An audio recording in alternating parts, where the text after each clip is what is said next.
10절 마가복음 4장 14절부터 20절까지의 말씀을 가지고 영광스러운 부르심이라는 제목으로 하나님 말씀 전하도록 하겠습니다.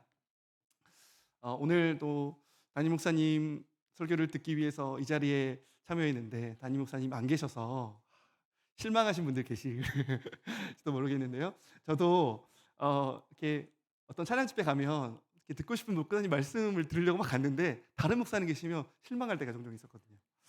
지금 또 실망하셨습니까? 담임 목사님 캐나다에 가셔서 제가 사실 그 지난번에 담임 목사님 부재하실 때 다른 이제 부교육자분들 설교하셨는데 예상은 했습니다. 다음번에는 내가 될 것 같다. 근데 정말 제가 됐습니다. 네, 그래서 오늘 또 이 자리에 우리 청소년 친구들 와 있는데 저희 담임 목사님께서 유일하게 나는 설교 못하는 대상이 있다 하는 게 청소년부예요. 그 말은 즉슨 제일 설교하기 힘든 대상이 청소년부인 것 같은데요. 오늘 청소년부부터 시작해서 우리 장년분들 80대 계시죠? 정말 그 다양한 연령층의 설교를 해야 되는데 지금 저 빗밥 깔고 있습니다. 네, 근데 하나님께서 또 은혜 주셔서 또 우리 각자에게 향한 하나님의 뜻이 또 깨달아지고 또 하나님의 은혜가 우리 모두에게 흘러가기를 소망합니다. 제가 이제 마가복음 말씀을 제가 좀 나누려고 하는데요. 묵상 잘하고 계시죠? 예, 잘하고 계시죠. 예, 마가복음 묵상 이제 진행하고 있는데 마가복음이 이제 저희가 묵상한다고 했을 때 저는 너무 기대가 됐습니다. 왜냐하면 우리 신구약 성경의 주인공 누구시죠? 예수님이시죠. 예수님 이야기를 살펴볼 수 있다고 생각하니까 너무너무 기대가 됐어요. 특별히 이제 우리 아이들이 이 예수님을 좀 이렇게 보면서 예수님을 깊이 만났으면 좋겠다 그런 생각이 들었습니다. 마가복음은 이 복음서 중에서 특징이 있죠. 제일 짧습니다. 네, 그래서 누구라도 읽기 쉽고요. 또 여러 번 읽을 수 있습니다. 이 마가복음 말씀도 읽어가시면서 예수님을 깊이 아는 여러분 되기를 소망합니다. 청소년 친구들 좋죠? 네. 네. 이 마가복음의 저자는 마가 요한입니다. 마가 요한, 베드로의 제자이기도 하고 또 사도 바울의 동료이기도 했습니다. 이 마가복음의 특징이 있습니다. 우리가 뭐 길게 이야기할 수는 없지만 이 마가복음에는 특징이 있는데요. 이 마가복음을 기록한 이 마가복음을 기록한 이유는 당시에 로마 황제에 의해서 핍박받는 그리스도인들, 특히 로마에 있는 성도들을 위해서 이 마가복음을 기록했습니다. 그래서 고난받고 있잖아요. 그러니까 예수님이 어떤 분이신지를 기록한 거예요. 예수님이 특별히 하나님 되시다. 그분이 메시아 되시다. 하나님 나라를 이 땅에 가져오신 참 메시아이심을 이 마가는 기록하고 있습니다. 그러니까 이 마가복음을 보면 예수님이 누구신지를 알게 되는 것이죠. 특별히 이 마가가 강조하고 있는 예수님이 있습니다. 고난받는 종으로 오신 예수님을 이 마가가 기록하고 있습니다. 그래서 예수님이 메시아 되신 이야기를 쭉 하다가 강조하고 있는 것이 고난받는 예수님이세요. 그래서 이 고난받는 예수 그리스도. 그래서 고난받는 우리도 좌절하지 말고 그 예수님 따라서 나아가자. 그것을 마가가 또한 강조하고 있습니다. 그리고 제자도에 대한 강조가 있습니다. 이 마가복음에 보면 제자들의 이야기가 곳곳에 나옵니다. 제자들을 부르시고 제자들과 대화하시고 또 제자들이 실패하는 그런 이야기들이 있습니다. 그래서 마가가 예수님의 제자된 우리가 어떻게 살아야 되는지 그 제자도에 대한 이야기를 마가복음을 통해서 하고 있습니다. 그래서 사랑하는 성도 여러분, 이 마가복음 좀 묵상하시면서 예수가 그리스도이심을 풍성하게 알아가고 그분이 우리를 위해서 겸손히 낮아지셨음을 기억하고 이 참된 제자의 삶을 살아가는 저와 여러분 되기를 소망합니다. 오늘 저는 이 마가복음 1장 14절부터 20절의 좀 중요한 본문, 이 제자를 부르신 이야기를 좀 보면서 제자가 어떻게 살아가야 되는지, 그리고 제자를 부르시는 그 부르심이 얼마나 영광스러운지, 우리가 이 땅을 어떻게 살아가야 되는지 함께 이 말씀 통해서 나누려고 합니다. 먼저 14절과 15절에 보시면 어떤 것이 나옵니까? 예수님께서 이 땅에 오신 핵심 사역에 대한 이야기가 나옵니다. 이 14절과 15절은 너무 중요합니다. 왜냐하면 이 예수님의 사역 전반부를 요약하는 말씀이기도 하고요. 또 마가복음 전체에서 예수님이 사역하시는 핵심 내용이 담겨 있는 것이 바로 14절과 15절이에요.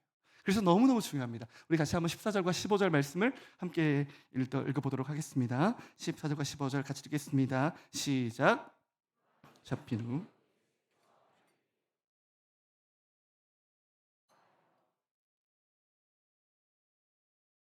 가까이 왔으니 회개하고 복음을 믿으라 하시더라. 아멘. 예, 예수님께서 이 땅에 왜 오셨을까요? 14절에 보면 하나님의 복음을 전파하러 이 땅에 오셨다고 말하고 있습니다. 여러분, 복음은 다 아시죠? 좋은 소식입니다. 기쁜 소식이에요. 이 세상 그 어떤 소식보다 더 기쁜 소식이 바로 복음입니다. 근데 이 복음이 유앙겔리온이라는 단어인데, 이 단어는 로마에서 어떻게 사용되냐면 황제가 등극할 때, 아우구스투스 같은 놀라운 위대한 황제가 등극했을 때 복음 이렇게 말하고 있고, 또 전쟁에서 승리했을 때 유앙겔리온이라는 단어를 사용합니다. 그러니까 이 복음은 어떤 복음일까요? 하나님의 복음이죠. 하나님께서 죄로 사망으로 죽음 가운데 있는 사람들에게 하나님의 아들 예수 그리스도, 이 땅에 예수 그리스도를 왕으로 보내주신 너무나 기쁜 소식이라는 것입니다. 그것이 바로 복음입니다. 이 복음을 선포하시기 위하여, 이 복음을 우리 가운데 실현하기 위해서 하나님 나라를 전해주고 싶으셔서 예수님은 이 땅 가운데 오셨다는 것입니다. 여러분에게 이 소식이 기쁜 소식입니까? 그죠? 이 소식보다 더 기쁜 소식은 없습니다. 그래서 15절은 이렇게 말합니다. 때가 찼고 하나님의 나라가 가까이 왔으니 회개하고 복음을 믿으라 하시더라. 아멘. 사랑하는 성도 여러분, 때가 이르렀습니다. 연대기적으로 흘러가는 시간이 아니라 하나님께서 정하신 시간. 창세기 3장 인류가 깨어진 이후로 하나님께서 보내주실 메시아의 선포가 이루어진 다음에 구약 성경에서 그토록 기대하고 고대하던 메시아가 오신 것이죠. 때가 찬 것입니다. 그리고 무엇이 가까이 왔습니까? 하나님의 나라가 가까이 왔습니다. 하나님의 나라는 하나님의 통치를 말하고 왕이신 예수 그리스도를 이야기합니다. 하나님 나라의 왕이신 예수 그리스도가 이 땅에 오셨습니다. 죄와 사망에 갇혀있던 우리를 건지시려고, 우리에게 영원한 하나님 나라를 주시려고, 우리에게 영원한 왕이 되어주시려고 이 땅에 오셨습니다. 그리고 그 나라가 가까이 왔다고 선언하고 있습니다. 가까이 왔다는 것은 아직 오지 않았다는 것이 아니라 이미 왔다는 것입니다. 이미 왔고 진행되고 있다는 것을 이야기하고 있습니다. 사랑하는 성도 여러분, 예수님을 통하여서 이 복음이, 이 예수 그리스도의 하나님 나라가 우리 가운데 이미 도래했습니다. 지금도 도래하여서 진행 중에 있고 완성을 향해 나아가고 있습니다. 네. 그리고 이 복음을 향해 예수님은 뭐라고 하십니까? 반응하라고 하십니다. 두 가지 반응이죠. 15절에 보면 어떤 반응입니까? 회개하고 복음을 믿으라입니다. 첫 번째는요, 회개하라고 합니다. 회개가 무엇일까요? 감정적으로 울고 감정적으로 무엇인가를 후회하는 것, 그것이 회개가 아니라 회개는 유턴하는 것입니다. 회개는 하나님께로 돌아가는 것입니다. 이전에는 이스라엘 백성들이 애굽의 종살이를 하면서 애굽의 바로왕을 섬기고 세상의 방법을 따라 살았습니다. 그런데 하나님께서 이스라엘을 건져주셨을 때 이들은 어떻게 합니까? 애굽의 모든 것을 버리고 주는 예수 하나님께로 가죠. 마찬가지로 회개는 그 왕이신 예수 그리스도가 오셨음을 믿음으로 고백하면서 우리의 방향을 전환하는 것입니다. 세상을 따르던, 내 중심으로 살던, 이 세상의 가치를 따라 살던 내가 이제는 하나님을 향해 방향을 전환하는 것, 그것이 회개입니다. 그리고 두 번째는 무엇입니까? 복음을 믿는 것입니다. 하나님 나라의 복음, 그 예수 그리스도를 나의 왕으로, 나의 주인으로 신뢰하는 것입니다. 그리고 그분을 헌신하는 것입니다. 그분의 나라에 헌신하는 것. 이것이 바로 예수님께서 하나님 나라의 복음을 전하시고 우리에게 요구하시는 두 가지 반응입니다. 사랑하는 성도 여러분, 여러분은 이 복음 앞에 어떻게 반응하고 계십니까? 저는 저와 여러분이 이 복음 앞에 다시 한번 섰으면 좋겠습니다. 그냥 습관적으로, 관습적으로 복음에 반응하는 것이 아니라 나는 이 하나님 나라의 왕으로 오신 예수 그리스도 앞에 어떻게 반응할 것인지, 그리고 지금 나는 어떤 마음으로 주님을 따라가고 있는지 다시 한번 점검하시고 또 그 길을 따라가고 있다면 기뻐하시고 감격하시는 저 여러분 되기를 소망합니다. 이제 제자도에 대한 이야기를 하려고 하는데요. 왜 이 제자도에 대한 이야기를 하기 전에 복음 선포가 있었을까요? 예. 복음이 선포되면 반응이 나타나기 때문에 그렇습니다. 하나님의 아들 예수 그리스도가 이 땅에서 복음을 전하실 때 사람들의 반응이 나눠지더라는 거예요. 어떤 반응이 있었을까요? 배척하는 사람이 있었습니다. 복음이 듣고 그 예수 그리스도의 기적들을 보고 예수 그리스도가 하나님이심을 드러냈지만 무관심하는 사람들도 있었고 내가 기대했던 메시아가 아니라면서 등을 돌린 사람들도 있었고 예수를 부인하며 심지어 예수를 죽이는 사람들이 있었죠. 그렇죠? 또 어떤 무리가 있었습니까? 복음은 들었습니다. 그런데 그 복음에는 관심이 없어요. 하나님 나라에 관심이 없고 먹을 것과 썩어질 양식과 어떤 기적을 체험하는 것에만 관심이 있어서 예수 주변에는 있지만 이 복음에 진정으로 반응하지 않았던 사람들도 있었습니다. 또 한 부류의 사람들이 있었습니다. 누구입니까? 예수님의 복음 앞에 반응하며 예수님을 따랐던 사람들이 있었습니다. 그래서 사랑하는 여러분, 제가 오늘 제자도에 대한 말씀을 드리려고 하는데 제자도의 첫 걸음은 복음의 반응입니다. 이 복음 앞에 어떻게 반응하는지가 바로 이 제자도의 첫 번째 출발점이라는 거예요. 제가 우리 아이들 제자훈련을 하는데요. 제자훈련을 할 때 항상 저는 빠짐없이 1대1로 그 순간만큼은 이 복음을 전합니다. 그러니까 제자가 된다는 것은 다른 것이 아니라 이 복음 앞에 어떻게 반응하는지가 그 출발점이고 첫걸음이고 가장 중요한 점검 상황이라는 거예요. 그래서 우리가 오늘 이 복음을 들으시고 이 복음을 생각하시고 이 복음 앞에 진정으로 반응하여 예수님을 따라가는 예수님의 제자들이 되기를 주님의 이름으로 축원합니다. 예수님의 부르신 이야기가 나옵니다. 16절인데요. 우리 16절 말씀을 같이 한번 읽도록 하겠습니다. 시작. 갈릴리 해변에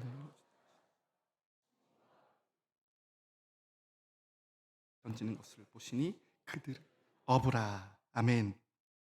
자, 예수님의 복음이 선포됐습니다. 하나님 나라를 이 땅에 도래하기 위하여서 예수님이 오셨습니다. 우리가 생각할 때 어떤 사람들을 좀 예수님이 부르시면 좋을까요?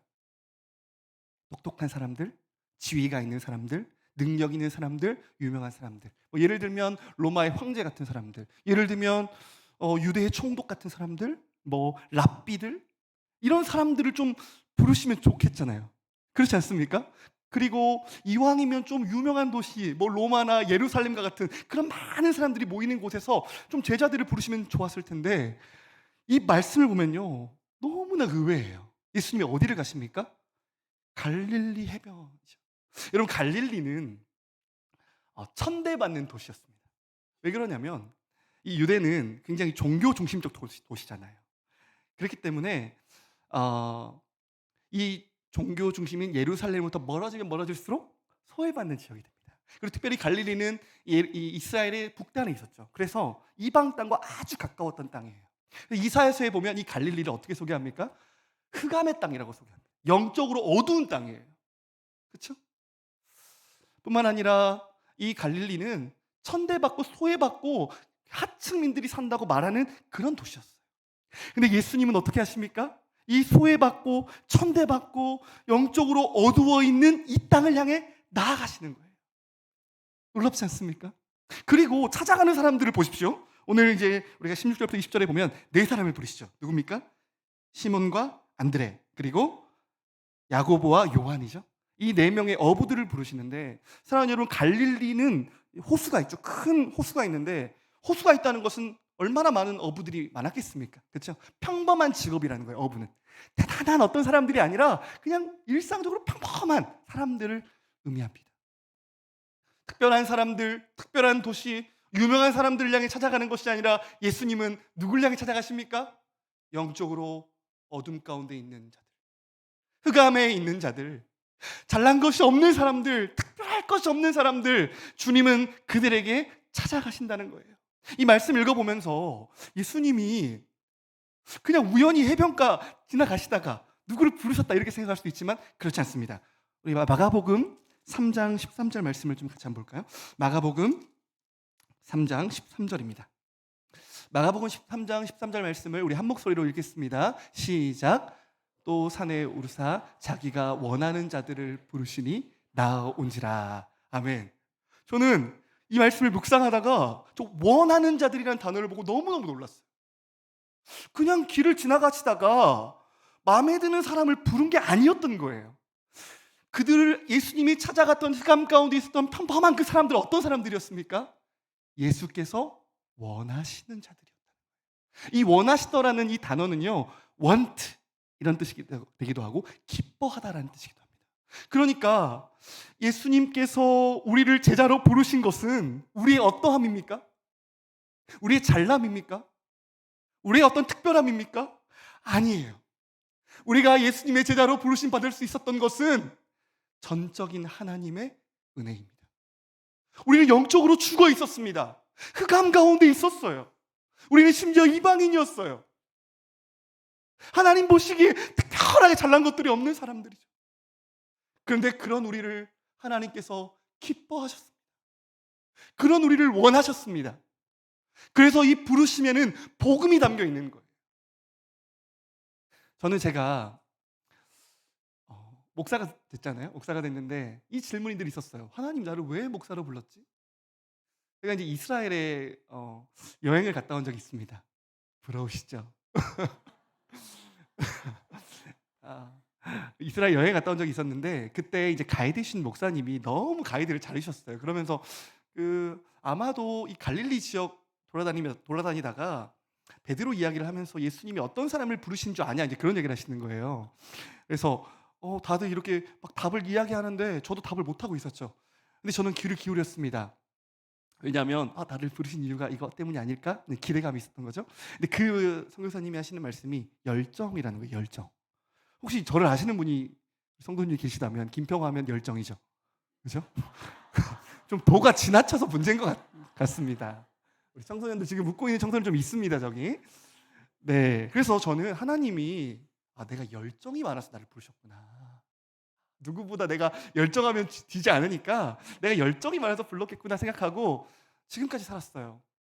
근데 제가 이 말씀을 딱 보자마자 알게 됐어요. 그게 아니구나. 내 안의 이유가 아니라 하나님이 나를 기뻐하셨구나. 하나님이 여러분을 기뻐하신 거예요. 우리를 원하시는 거예요, 하나님. 그래서 우리가 이 복음을 생각하면 어떻습니까? 감격하는 거예요. 어떻게 나 같은 자를 하나님이 부르셨을까? 여러분 이 복음을 보면 이 영광스러움이 나타나는 것입니다. 내 자격이나 내 능력이나 내 힘으로는 도저히 갈 수도 없죠. 유대 사회에서는 제자들이 랍비를 선택합니다. 물론 선택한다고 다 공부를 할 수 있는 건 아니죠. 그러나 유명한 랍비들을 찾아가서 배우고 싶습니다 이렇게 하거든요. 근데 예수님은 어떻게 하십니까? 찾아오시는 거예요. 우리가 예수님을 찾아가는 것 같다고 생각하지만 사실은 그렇지 않습니다. 주님이 우리에게 찾아오십니다. 찾아오세요. 그래서 우리가 제자가 되는 것은 그분의 은혜로 되는 것임을 기억합시다. 오늘의 설교 제목이 영광스러운 부르심이에요. 은혜의 부르심입니다. 부르심받은 우리가 다시 한번 기억해야 될 것이 무엇일까요? 하나님의 은혜를 기억하는 것입니다. 주님 저 같은 사람을 찾아오셔서 감사합니다. 주님 저 같은 사람을 원해 주셔서 감사하고 저 같은 사람을 기뻐해 주셔서 감사합니다. 네, 이것도 참 영광스러운데 그 뒤에 나오는 말씀은 더 기쁘고 더 영광스럽습니다. 우리 말씀 볼까요? 다시 마가복음 1장 17절 우리 17절 말씀을 또 계속해서 읽도록 하겠습니다. 시작.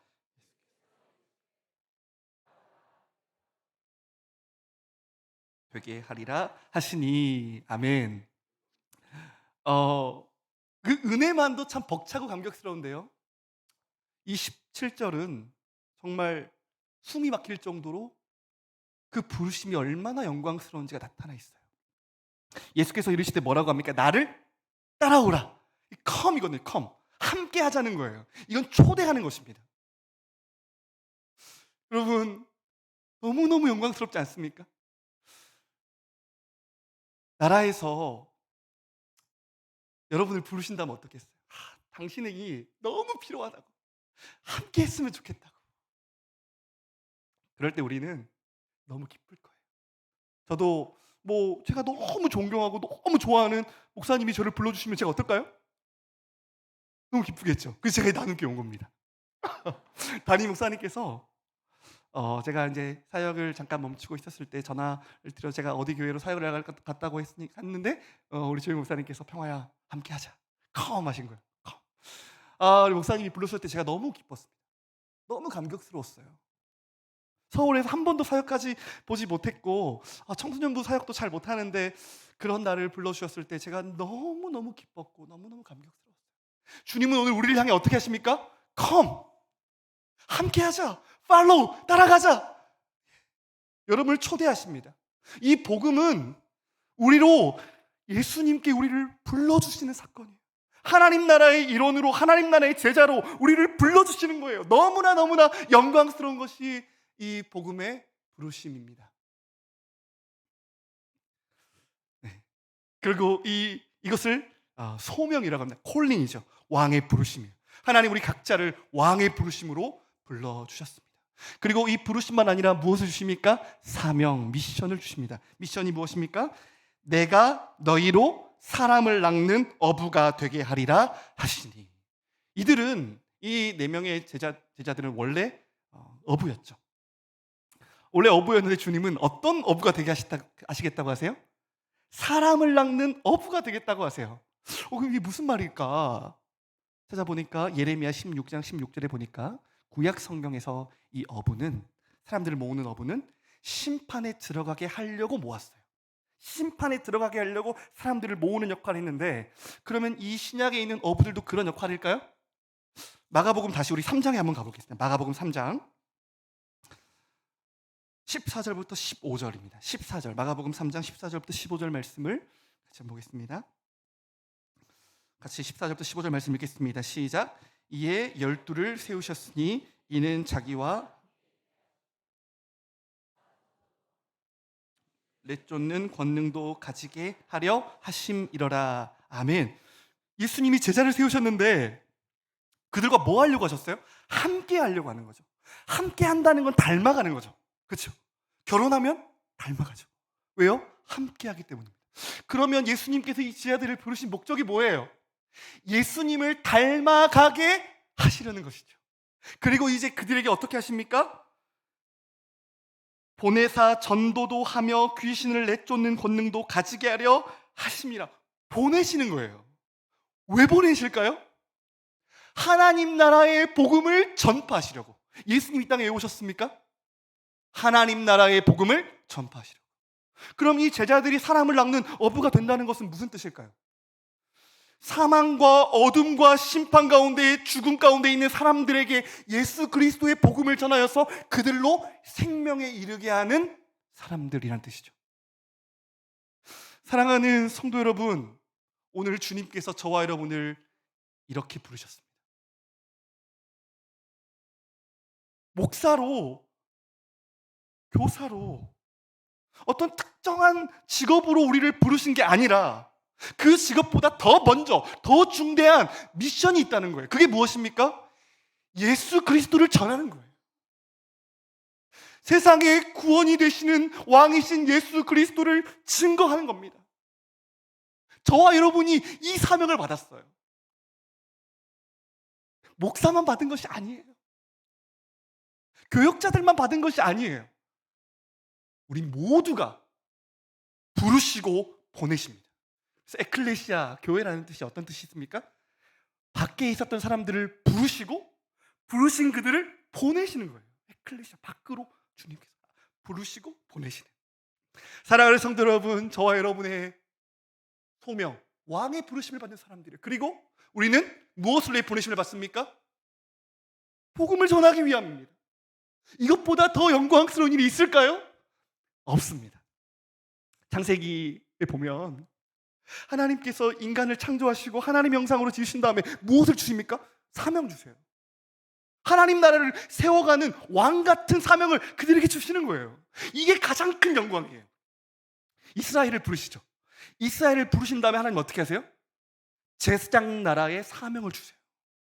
세상 가운데 이스라엘 백성들을 부르셔서 그들을 보내시면서 세상의 빛과 소금이 되게 해서 온 열방으로 하나님을 믿도록 하는 영광스러운 사명을 주시는 겁니다. 이 부르심을 앞에서 우리는 부담스러워요. 그게 아니라 너무너무 영광스러워요. 저는 우리가 천국에 가면 이 영광이 드러날 것 같아요. 영원한 것이 무엇입니까? 돈이 영원합니까? 돈 영원하지 않죠? 건강이 영원합니까? 건강도 아니죠. 이 땅에 있는 것들은 다 잠깐이죠. 근데 영원한 것이 있습니다. 영혼입니다. 영혼. 사람들. 이 사람들은 영원까지 함께 가는 사람들. 근데 우리가 하나님 나라에 이뤘는데 그때 받을 영광이 무엇일까요? 심판과 죽음 가운데 들어갔던 사람들이 우리가 전한 그 복음을 듣고 그 자리에 있는 거예요. 그 자리에서 기뻐하고 영광스러워하면서 주님을 찬송할 때, 여러분, 이것보다 더 큰 영광이 있겠습니까? 가장 가치 있는 일로 저와 여러분을 보내시는 거예요. 하나님. 주부의 삶을 살아도 이 사명을 가지고 살고, 엄마의 삶을 살아도 이 사명을 가지고 살고, 아빠의 삶을 살아도 이 사명을 가지고 살고, 어떤 직장, 어떤 삶을 살아가든 우리가 기억해야 될 게 뭐예요? 나는 왕의 부르심을 받은 사람들이다. 나는 이 세상과 똑같이 사는 것이 아니라 죽음 가운데 있는 저들에게 예수를 드러내는 사람들이다라고 하는 이 정체성과 사명감이 우리 안에 날마다 있어야 되는 것이죠. 이 부르심의 영광이 우리 가운데 회복되기를 주님의 이름으로 축원합니다. 예, 이제 제자들의 반응을 보겠습니다. 제자들의 반응을 보겠습니다. 18절, 19절, 20절. 18절과 20절만 우리 같이 읽도록 하겠습니다. 시작. 곧 그물을 버려두고 따르니라.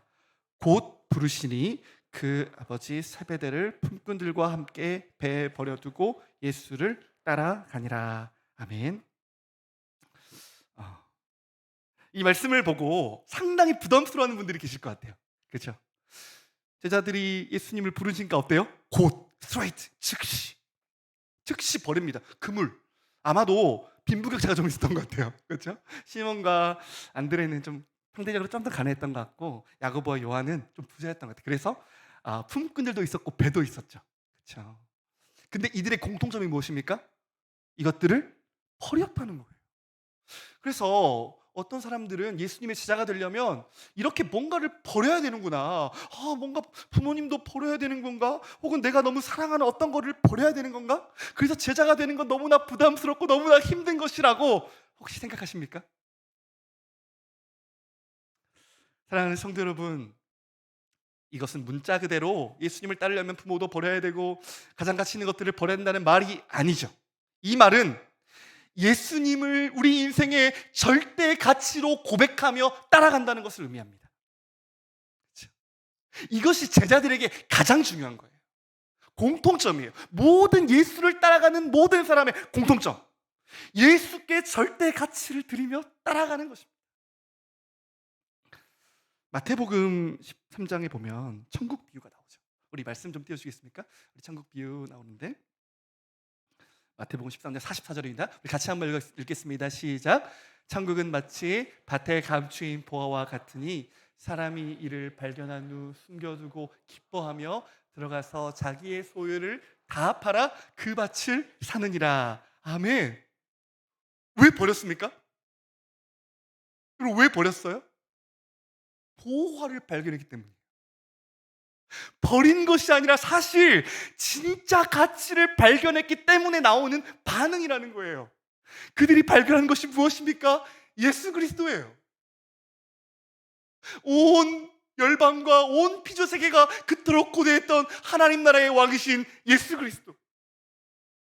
이 땅에 당시에 그 가부장 사회에서 그 아버지가 가진 역할이 얼마나 컸겠습니까? 같은 일을 보통 했을 것이니까 더욱 그랬겠죠. 그런데 예수님과 비교할 수 있을까요? 그 그물과 그 베드로와 그 품꾼들과 예수님이 비교의 대상이 될 수 있을까요? 예수님이 주시는 구원과 그 무엇을 바꿀 수 있을까요? 누가복음에 보면 제자들 이야기하면서 예수님을 따르기 전에 계산해 보라고 하는 거예요. 계산. 그냥 무작정 따라가지 말고 예수의 가치, 그분이 주실 은혜, 그분이 주실 영광을 셈해봐라. 여러분, 이 세상 그 무엇과 예수님이 비교할 수 있습니까? 없습니다. 사도 바울이 뭐라고 고백하죠? 내가 정말 유명하고 정말 바리새인 중에 바리새인이고 내가 정말 이스라엘 중에 이스라엘이고 정말 가말리엘 가문의 학문을 배웠고 참 많은 것들을 내가 했지만 예수를 알고 난 다음에 뭐라 그럽니까? 배설물로 여긴다는 거예요. 배설. 이유가 뭐예요? 그리스도를 얻었기 때문에. 저도 이제 이 고백을 지금도 뭐 하고 있지만 제가 종종 주변에 제자 훈련하면 이런 얘기를 해요. 다이아몬드로 100트럭을 갖다 줘도 주님과 바꿀 수 없다고. 여러분 그렇지 않습니까? 바꿀 수 있습니까? 무엇을 준들 우리 주님과 비교할 수 있습니까? 이걸 발견하냐 못 발견하냐의 문제인 것 같아요. 저는 발견하면 모든 것을 버릴 수 있어요. 절대 가치가 예수님께 주어질 수 있다고 생각합니다. 그런데 예수님을 따라가는데 예수님께 두는 가치를 다른 것들과 비교하면서 간다? 제자가 될 수 없습니다. 왜요? 가치를 모르기 때문에 그렇습니다. 사랑하는 성도 여러분, 이번 주에 말씀 묵상하다가 세리 마태가 부르심 받은 사건이 있었죠. 그렇죠? 세리 마태가 그 세리의 세관 올라갈 때 그 욕 먹는 그 직업이잖아요. 근데 부자가 될 수 있는 직업이잖아요. 얼마나 힘들게 그 자리에 올라갔겠습니까? 그런데 그 자리에 올라가는 예수님 부르시니까 어떻게 합니까? 버려두는 거예요. 무슨 말이에요? 평생 노력하고 평생 애쓰며 평생 부가 보장되는 직업과도 비교할 수 없다는 거예요. 주님의 부르심. 그래서 예수를 따라가는 사람들의 고백이 무엇입니까? 주 예수보다 더 귀한 것은 없습니다. 저는 이 고백이 우리 안에 회복되어야 될 줄 믿습니다. 세리 마태가 예수님을 따라가면서 후회하면서 갔을까요? 내가 미쳤지. 내가 미쳤지. 이러면서 갔을까요? 아닙니다. 세리 마태가 뭐 한 줄 아세요, 여러분? 잔치를 벌였어요. 세리들을 다 초대합니다. 잔치를 벌여요. 왜 잔치했을까요? 예수님이 나를 부르신 게 너무너무 기쁘고 영광스러운 거예요. 세리라는 직업을 잃었어도 기쁜 거예요. 왜요? 그리스도를 얻었잖아요. 그래서 잔치를 벌이면서 이 은혜를 평생 증거하는 삶을 이 세리 마태가 했던 것입니다. 사랑하는 성도 여러분, 이 제자가 됐다는 것은 이 부르심의 영광을 아는 것입니다. 그래서 평생 이 은혜를 고백하며 사는 거예요. 주 예수보다 귀한 것은 없네. 그리고 주님께 감사와 찬양을 드리면서 그 은혜를 드러내며 사는 것입니다. 그런데 제자가 됐지만 이 부르심의 영광을 잊어버리고 이 감사를 잃어버리면 짠맛을 잃은 소금같이 돼버리는 것 같아요. 우리 인생들이. 오늘 다시 이 제자도를 우리가 좀 다시 한번 보면서 부르심의 기쁨과 감격과 영광이 회복되기를 원합니다. 그래서 평생 주 예수보다 귀한 것은 없습니다. 날이 지나갈수록 그 고백이 더 깊어졌으면 좋겠어요. 네, 이제 말씀을 좀 정리하려고 하는데요. 저는 우리 청소년부 친구들과 제자 훈련을 하고 있습니다. 2년, 지금 제가 이제 부임한 지 3년 차인데 2년 동안 14명의 아이들과 제자 훈련을 했습니다. 얼마나 힘든지 여러분 제가 말씀을 드리고 싶은데 정말 힘듭니다. 정말 진이 빠져요. 제가 토요일 날 어쩔 때는 1시부터 8시, 9시, 10시까지 한 적도 있거든요. 그러고 나면은 한 3시간 멍 때려야 돼요. 뭐야. 근데 제가 왜 제자 훈련을 하냐면 예수님이 우리를 제자로 부르셨기 때문이에요. 예수님이 부르세요. 여기 있는 모든 성도 여러분들을 예수님은 주님의 제자로 부르십니다. 우리가 제자입니다. 우리가 거룩한 나라예요. 저는 우리 아이들이 예수님을 따라갔으면 좋겠어요. 제자들이 완전해서 예수님을 따라갔을까요? 아니에요. 마가복음 읽어보면 예수님에 대해서 잘 몰라요, 이들이 보면. 그래서 그 이해가 계속 깊어지는 걸 보게 돼요. 심지어 마가복음에 보면 결국 약간 실패로 끝납니다, 이들이. 근데요, 예수님을 따라갔던 제자들을 만들어 가시는 분이 누구실까요? 예수님이세요. 아까 우리 1장 17절에 보니까 뭐라고 했습니까? 내가 너희로 사람을 낳는 어부가 되게 하리라. 사랑하는 성도들, 저는 이 말씀을 믿습니다. 주님이 되게 하시는 거예요. 주님이 끝까지 그렇게 실수투성이고 이해가 부족하지만 그들과 함께 하시고 그들에게 가르쳐 주시고 포기하지 않으시면서 예수님의 제자다운 제자들로 만들어 가시는 거예요. 그럼 우리가 뭐 하면 돼요? 따라가면 돼요. 예수만 붙쫓으면 돼요. 루시, 그 시어머니 어머니를 나오미를 붙쫓았던 것처럼, 본드로 붙였던 것처럼 그 보아이신 예수 그리스도를 붙쫓기만 하면 되는 것 같아요. 사랑하는 성도 여러분, 끝까지 붙쫓으십시오. 끝까지 따라가십시오. 제자 훈련을 받아서 제자가 되는 것이 아니라 제자로 부르심을 받았기 때문에 훈련을 받는 거예요. 우리 모든 나눔교회 성도님들 제자 훈련 받으십시오. 훈련 받지 않아도 제자라는 마음으로 이 땅을 살아가는 거예요. 성경을 가까이 하고 예수님을 따라가라. 저와 여러분은 작은 예수로 이 땅에 부르심을 받았습니다. 믿으십니까? 저와 여러분, 여기 있는 분들만 예수님의 제자로 이 땅을 살아도 저는 이 상암동 일대가, 이 마포가, 서울 지역이 복음의 빛이 비춰질 것이라고 믿습니다. 우리가 제자의 삶을 살기만, 우리를 이루실 주님을 신뢰하십시다. 제자의 삶은 예수를 드러내는 거예요. 자기를 부인하고 자기 십자가를 지며 주님 따르는 거예요. 세상의 가치가 아니라 예수님을 따라가는 거예요. 너무나 쉽지 않지만 이 삶 왜 삽니까? 영광스럽기 때문입니다. 장차 우리가 받을 영광이 너무 크고 놀랍기 때문이에요. 왜 자기 십자가를 져야 되고 자기를 부인해야 돼요? 이 놀라운 부르심으로 부르심을 받았기 때문이에요. 은혜가 넘쳐야, 우리 안에 은혜가 회복되어야 자기 부인과 자기 십자가가 더 이상 어려운 것이 아니라 기쁨과 감격이 될 수 있는 것입니다. 사랑하는 성도 여러분, 우리 사랑하는 청소년 여러분, 예수님의 제자로, 작은 예수로, 예수님의 참된 제자로 이 땅을 살아가는 저 여러분 되기를 주님의 이름으로 축원합니다. 우리 같이 찬양하시겠습니다. 주 예수보다 더 귀한 것은 없네. 이 고백이 우리 안에 회복되기 원합니다. 이 감격이 우리 안에 회복되기 원합니다. 날마다 우리가 하는 삶이 이 고백을 드리며 주님 따라가는 삶이 되기 원합니다. 우리 그 마음 가지고 함께 찬양하겠습니다.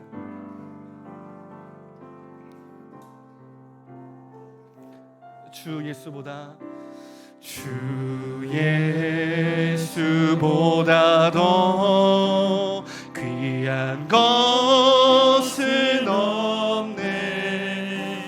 이 세상 부귀와 바꿀 수 없네. 영축을 내대신, 영축을 내대신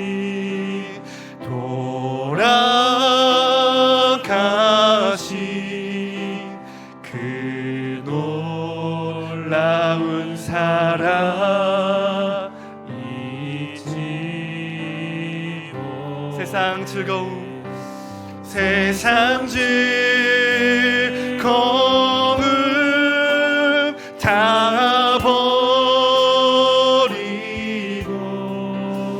세상 자랑 다 버렸네. 주 예수, 주 예수보다 더 귀한 것은 없네. 예수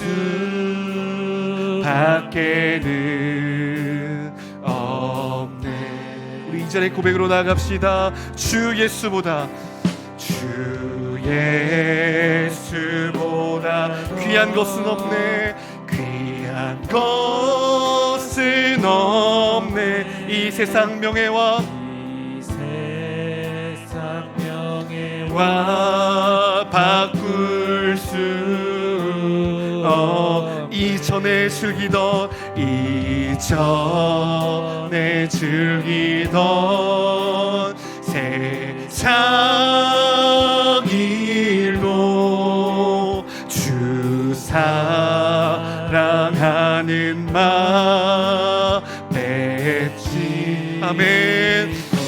세상 즐거움 세상 즐거움 다 버린 세상 자랑 다 버렸네. 주 예수보다 더 귀한 것은 없네. 예수밖에는 없네. 주 예수보다 더 귀한 것은 없네. 주 예수보다 더 귀한 것은 없네. 이 세상 행복과